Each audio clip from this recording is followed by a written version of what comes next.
다음 소식은 윤석열 전 대통령이 오늘 처음으로 군사법원에 증인으로 출석을 했습니다. 그 모습이 사진이 찍히기도 했어요. 그 모습 보여드릴 텐데 먼저 짚어볼 게 윤 전 대통령 오늘 생일이라고 합니다. 근데 김 의원님 생일날 입장문을 냈는데 청년을 향해서 청년을 굉장히 생각하는 입장문을 냈어요. 생일날 입장문을 낸다. 이거 어떻게 이해해요?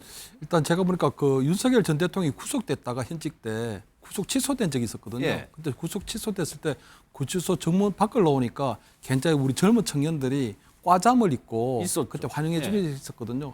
그렇기 때문에 아마 윤석열 전 대통령 입장에서 볼 때는 지금 본인이 어쨌든 뭐 이 갇힌 몸이긴 하지만 본인의 비상계엄은 정당했다. 그것은 대한민국의 미래를 위해서 미래 세대를 위한 불가피한 선택이었다 하는 부분들을 계속적으로 메시지를 내리고 있는 걸로 보이는 거거든요. 예. 어쨌든 그래야 본인의 어떤 비상계엄에 대한 어떤 정당성이라고나 할까 명분 같은 게 조금 만들어지는 부분이 있으니까요.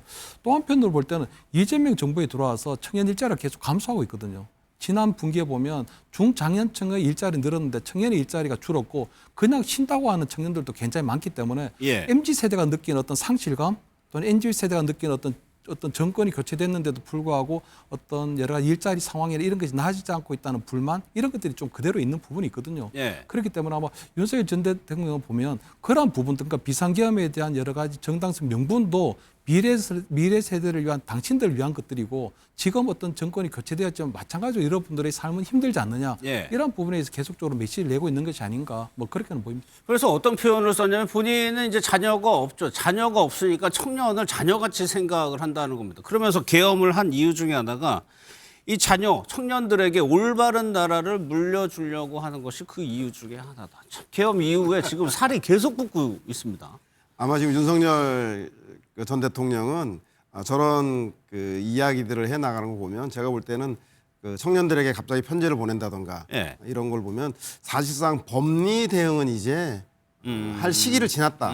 아마 내일 12월 19일이나 다음 주 26일이면 내란 재판부에서 변론을 종결하고 이제 곧 1월 초에 결심 공판하고 1월 중순경에 선고까지 하겠다고 일정을 밝히고 있습니다. 따라서 법리 공방을 해봐야지 더 의미가 없다. 큰 의미가 없다고 생각해서 이미 예. 정치적인 메시지를 던지고 있다는 생각이 들고요. 이 정치적 메시지 핵심 뭐냐면 향후에 우파들이 결집해서 지방선거에서 속의 성과를 내야 되고 재보궐선거에서도 야권이 좀 승리해야 현재 정권에 대해서 균열이 좀 가기 때문에 예. 그러고 나서 정치적으로 본인에 대한 거취 문제가 결정나지 법리적으로는 이미 그 의미가 없다고 생각을 해서 아마 지지자들이 들으라고 하는 지지층에 대한 정치적 메시지를 내고 있는 게 아니냐 생각이 듭니다. 저는 사실 이 청년들이 실제 이 입장문을 봤을 때 어떤 생각이 들지 모르겠는데 가장 젊긴 하니까 정치인분들 뭐 민주당이긴 하지만 글쎄요 얼마나 되는 거예요? 대략도 수치는 그렇게 글쎄요. 뭐 많다 적다를 제가 평하기엔 좀 어렵고 예. 그리고 그 친구들 제 나이가 그 친구들 한 2배 정도 되기 때문에 그 친구들의 심정을 잘 알 수 없습니다만 예.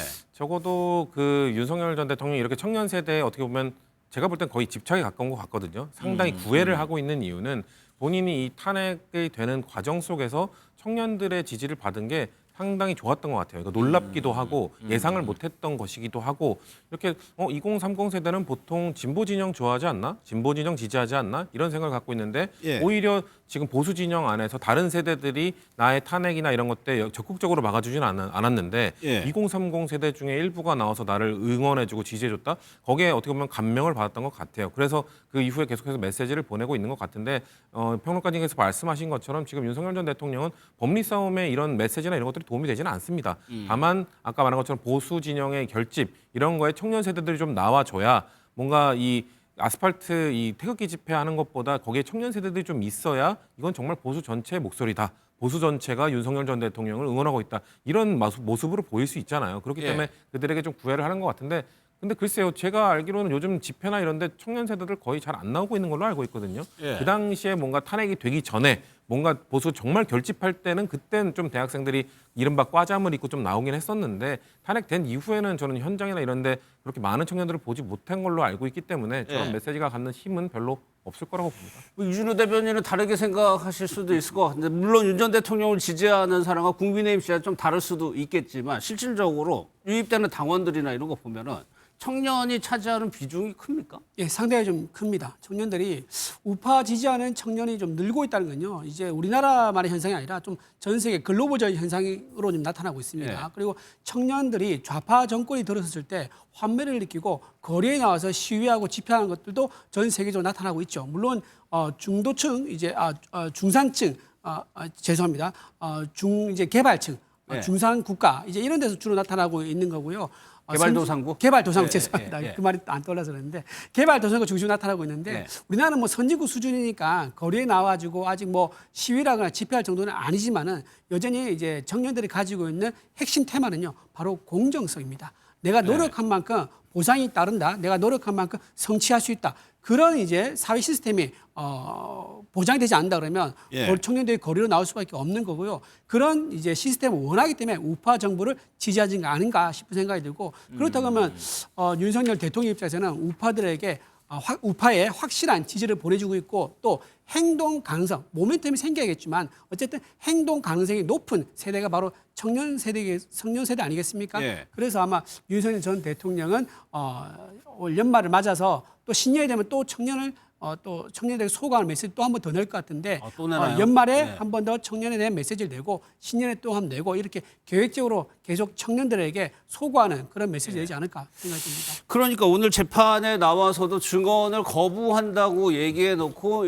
굉장히 또 많은 얘기를 했습니다. 그러니까 서영환 평론가가 지적한 것처럼 법리 다툼보다는 어떻게 보면은 여론의 장으로 재판을 활용하고 있는 측면도 있는 것 같은데 그렇다고 해서 재판에서는 뭐 그렇게 넘어갈 수 없고 구체적으로 물어보죠. 그 개헌과 관련해서. 먼저요. 10월 무릎을 꿇은 적이 있었나요? 여인영 전 사령관이. 이 부분 한번 영상 듣고 어떻게 답했는지 한번 좀 들어보겠습니다. 아무리 헌법이 보장한 대통령이 갖고 계시는 비상조치권이라 할지라 그래도 군은 불가능합니다. 군의 실태를 말씀드린 겁니다. 그럼 제가 왜 무릎을 꿇었을까요? 제가 1개 사령관밖에 안 되는데 대통령님 앞에서 그런 얘기를 하면 제가 뭐가 되겠습니까? 무례한 발언을 내가 했구나 하는 생각도 들고 해서 죄송한 마음도 있고 또 급하게 술도 한두 잔 들어간 게 있어서 감정이 격해져서 제가 무릎 꿇고 그러고 말씀드렸습니다. 지난달에 저렇게 여인영 사령관이 증언을 했죠. 왜 무릎을 꿇었을까요? 거기에 대해서 윤 전 대통령이 뭐라고 했냐면 술이 너무 많이 마셔가지고 기억이 안 난다고 얘기를 했어요. 글쎄, 그러니까 술의 그런 이미지, 비판적인 뭐 이미지를 안더라도 이것만큼 좀 뭐 기억하고 싶지 않았을까요? 얘기하고 싶지 않았을까요? 제가 볼 때 아마 비상계엄이나 이런 것들이 사전에서부터 계속적으로 어떤 모의가 되거나 논의가 된 게 아니라는 부분들을 강조하고 싶어 하는 것 같거든요. 예. 여인영 전 사령관 같은 경우에는 직접적으로 대통령께서 그런 것들을 계속적으로 얘기해 왔는데 본인이 무릎을 꿇고서라도 비상계엄을 하면 안 된다라고 했다. 간청을 했다는 거죠. 간청을 했다. 그렇기 예. 때문에 본인은 비상계엄이 발동됐을 때 본인이 어쩔 수 없이 국군통수권자였던 대통령 명령을 따라했을 뿐이다. 나는 수동적으로 따라했을 뿐이지 내가 적극적으로 나서지 않았다고 하는 부분들을 본인은 재판 과정에서 좀 증언을 하고 있는 것 같고요. 대통령 입장에서 볼 때 어쨌든 내란 혐의나 이런 부분들이 비상계엄의 사전에 얼마나 아주 친밀하게 모의되었느냐 하는 이런 부분들이 굉장히 중요한 그렇죠. 포인트이기 때문에 예. 아마 대통령 입장에서 볼 때는 그 부분을 저렇게 이제 뭐 이 여인영 전 사령관이 증언하게 되면 사실상 술의 힘을 빌려서 전혀 이 기억을 알 수 없다는 거로 할 수밖에 없는 부분이 있거든요. 예. 그렇기 때문에 어쨌든 그 부분에 있어서는 그냥 기억이 나지 않는다는 걸로 아마 나름대로 조금 회피하려고 하는 게 아닌가 이렇게 보입니다. 그러니까 윤 전 대통령 오늘 증언에서 뭐라고 얘기했냐면 자기가 김용현 전 장관에게 계엄이라는 단어를 처음 언급한 게 계엄이 있었던 그 전주라고 얘기를 했어요. 그러니까 전혀 준비되지 않은 계엄이라는 거를 강조하려고 보니까 여인영 전 장관이 저렇게 한 것이 기억이 안 날 수밖에 없는 측면도 있는 거예요. 윤 전 대통령이 제가 볼 때는 내란 재판이 내일이나 다음 주에 변론 종결하면 할 일이 별로 없잖아요. 그러면 좀 구치소에 좀 쉬면 되는데 구치소 시간이 되게 안 가요. 막 징역을 깬다고 하는데 잘 안 깨지니까 아마 이 군사 재판에도 법원에도 처음 나간 것 같은데 예. 처음 나가서 이제 우리 앵커님 말씀하신 대로 첫 번째는 이 계엄은 오래전에 준비된 게 아니라 우발적으로 야당이 하도 국정을 발목 잡아서 우발적으로 진행된 것이다. 그리고 그것도 계몽령 예. 경고성으로만 할 것이다라는 걸 이야기하기 위함이었던 것 같은데 그 과정에서 본인이 필요한 말만 해야 되는데 또 이 양반이 또 입이 한번 열리면 또 이런저런 얘기 다 하신단 말이에요. 그래서 예. 다 해서 아마 술 취해서 기억이 안 나는 얘기부터 시작해서 또 그 옆에 앉아 있는 그 이진우 전 수방사령관이라던가 또 곽종곤 전 사령관들은 한동훈이 데려와라. 뭐 술 취해서 쏴 죽여버리겠다 이런 얘기도 진술할 거란 말이죠. 예. 그럼 그 얘기도 발끈해서 또 그날 있었던 일 줄줄줄 진술하게 될 텐데 그 내란 재판은 어차피 다 결과가 났기 때문에 의미가 없지만 이렇게 그 군사법정에서 재판 과정에서 본인에게 한 진술은 지금은 증인으로 나왔지만 피의자로도 전환될 수 있는 그 다른 재판에 영향을 줄 수 있기 때문에 말이나 이런 거에 대해서 각별히 변호인과 긴밀히 상의해서 변론 대책을 세워야 되는데 예. 그런 대책 없이 아마 그 지금 한번 출석해서 이야기들을 쏟아내고 있어서 내란 재판뿐만 아니라 이런 군사법원에서의 그 윤석열의 증언에 대해서도 예. 아마 재판부에서 내란 최종적인 그 선고를 앞두고 있는 내란 재판부도 유의 깊게 보게 되는 또 다른 중요한 예. 증언이 되지 않을까 생각이 듭니다. 지금 저 사진이 이제 군사법원에 출석을 하면서 처음에는 촬영 좀 제지하더라고요. 그런데 그걸 피해서 사진 기자들이 찍은 사진입니다. 오히려 그러면 송치분들 요런 거를 활용하기 위해서 지금 재판에 나가서 계속적으로 무언가를 얘기하고 강변하고 주장하고 그러는 걸까요? 그렇죠. 그리고 특히 군사 재판에 나와 있는 이 군인들이 본인에게 본인의 재판이나 이런 판단에 가장 결정적 증언들을 해주는 사람들이기도 하거든요. 그렇죠. 예. 박정근 전 사령관 같은 경우에는 특히나 그 사람의 발언이 그 내란 재판에도 아주 결정적 요인으로 작용을 하게 될 겁니다. 그렇기 예. 때문에 아마도 군인들이 하는 발언에 대해서 본인들이 직접 반박하기 위해서 나가는 측면도 있을 것 같고요. 사실 뭐 군인들 내 명령 따른 사람들일 뿐이다라고 말을 하고 있습니다만 교묘하게 그렇게 뭔가 내 탓이다라고 얘기하는 것 같지만 들여다보면은 뭐 결국 부하타고 있거든요. 그러니까 오늘도 뭐라고 얘기했냐면 할 일 한 군인이라고 표현을 했어요. 이 군인들을 위해서 밤늦게까지 기도한다고 얘기해요. 그러니까요. 본인 때문에 사실 수십 년의 군인 커리어, 예.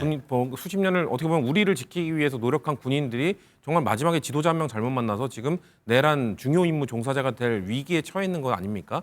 그들을 위해서라면 정말 지금까지 재판 과정에서 윤석열 전 대통령이 사실 그들은 아무 잘못 없다. 내 명령을 따른 것일 뿐이다라고 시종일관 얘기를 했다면 오늘 던진 메시지도 국민들이 느낄 때는 그래도 책임지려고 하는구나라고 느낄 것 같아요. 근데 그러지 않았잖아요. 김명현 전 장관이 혼자 한 거다. 누가 혼자 한 거다. 나는 그런 말 한 적 없다. 저 사람 술에 취해서 그러는 것 같은데 난 그런 말 한 적 없다. 이런 식으로 다 부하 탓만 했단 말이에요. 예. 다 부하 탓으로 해놓고 뭔가 그들을 위해 기도하고 있다. 이 이중성을 누가 믿어주겠습니까? 사실 윤석열 전 대통령 그렇기 때문에 지금 재판에 나와서 어떤 이야기를 한들 국민들도 설득하기 어렵고 재판부도 설득하기 어렵고 그리고 본인을 원망하고 있는 군인들에게 뭔가 미안한 감정? 아니요. 군인들은 오히려 그런 얘기를 들을 때마다 더 답답하고 더 배신감을 느낄 거라고 생각하기 때문에 예. 윤석열 전 대통령의 저는 재판에 나와서 하는 발언들은 사실 하등 일만에 도움도 되지 않을 거라고 저는 생각합니다. 예.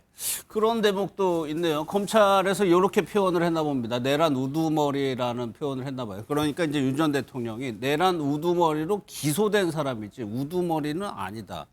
그러니까 이준우 대표 요거 계속적으로 보면 윤 전 대통령은 굉장히 확신에 차 있는 것 같아요. 네, 내란이 그렇죠. 아니라는. 네, 내란이 아니란 그 비상계엄 선포할 때부터 비상계엄 선포 사유를 이제 얘기를 했었지 않습니까? 네. 그 기조를 지금까지 1년 넘게 확고하게 유지를 하고 있는 거고요.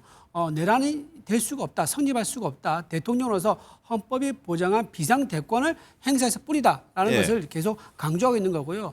검찰에서 이제 내란 내란 프레임을 씌우기 위해서 내란 수괴라든가 우두머리 용어를 쓰면 그건 정확하게 당신들의 주장일 뿐이다라고 하면서 내란 우두머리로 기소된 사람이라는 것을 바로 잡아줄 수밖에 없을 것이다. 저는 그렇게 보고요. 네. 오늘 이제 군사법원에 간 이유는 아마 또 이런 이유도 있을 것 같아요. 지금 이제 말씀하신 것 중에 윤석열 대통령께서 말하다가 본인이 책임 있는 것처럼 하지만 밑에 부하들한테 다 떠넘긴다라고 네. 얘기를 하는데 근데 부하들은요 진실을 말한다는 걸 어떻게 확정할 수 있습니까? 부하들도 본인이 살기 위해서 과장되거나 허위로 말할 가능성은 왜 배제할 수 없는 거죠? 그럴 가능성이 있는 거죠. 그러니까 윤석열 대통령 입장에서는 현장에 가서 네. 진실 같은 경우는 뭐 거기에 대해서 따로 말은 안 하겠지만 네. 터무니없는 얘기라든가 과장해서 해서 본인이 하지 않은 지시에 대해서 증언한다 그러면 거기는 바로 이제 현장에서 반박을 하려는 그런 목적도 아마 있었을 겁니다. 물론 예. 이제 최종 판단은 판사들 하는 거겠지만 예.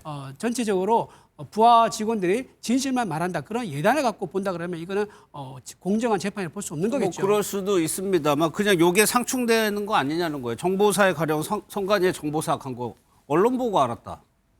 그러다가 군인을 위해서 기도한다. 이게 좀 상충되는 거 아니냐는 거예요. 그러니까 지금 방금 또 보면 그 군사 재판에 나가서 내 결정에 따라 할 일을 한 사람들이라고 하거든요. 예. 그러니까 본인이 지시하지 않았다는 거예요. 그러니까 내 결정은 뭐냐? 비상계엄이었고 비상계엄이 일어나고 난 다음에 본인이 군인들을 국회에 보낸 이유는 질서 유지 때문에 보냈는데 예. 그 국회에 갔던 군인들이 이상하게 판이 꼬이게 된 거는 김용현 전 국방부 장관 때문에 그때 상황이 이상하게 돌아간 것이지 본인이 정당하게 비상계엄을 선포했고 국회에 어떤 군병력이나 우리 뭐 이 중앙선관위에 병력을 보낸 거는 그냥 질서 유지 차원과 그리고 부정선거에 대한 어떤 예. 자료 수집하는 그런 차원이었을 뿐이다. 그런데도 불구하고 김용현 전 장관이 잘못해서 이랬다는 그런 얘기거든요. 거기다가 본인이 아마 그 지금 특전사령관의 나머지 계엄군 수뇌부에 대해서도 내 결정이니까 나는 당신들한테 지시한 바가 없고 예. 당신들은 내가 비상계엄을 선포한 것에 따라 당신에게 주어진 계엄군 수뇌부로서 일을 했다는 거거든요. 그렇기 때문에 본인이 잘못했다기보다는 미안하다는 거죠. 미안하다. 그러니까 나는 당신들이 한 행위와 관련해서 나는 아무것도 지시한 게 없기 때문에 나는 당신들하고는 무관해 이런 얘기를 하고 있는 거거든요.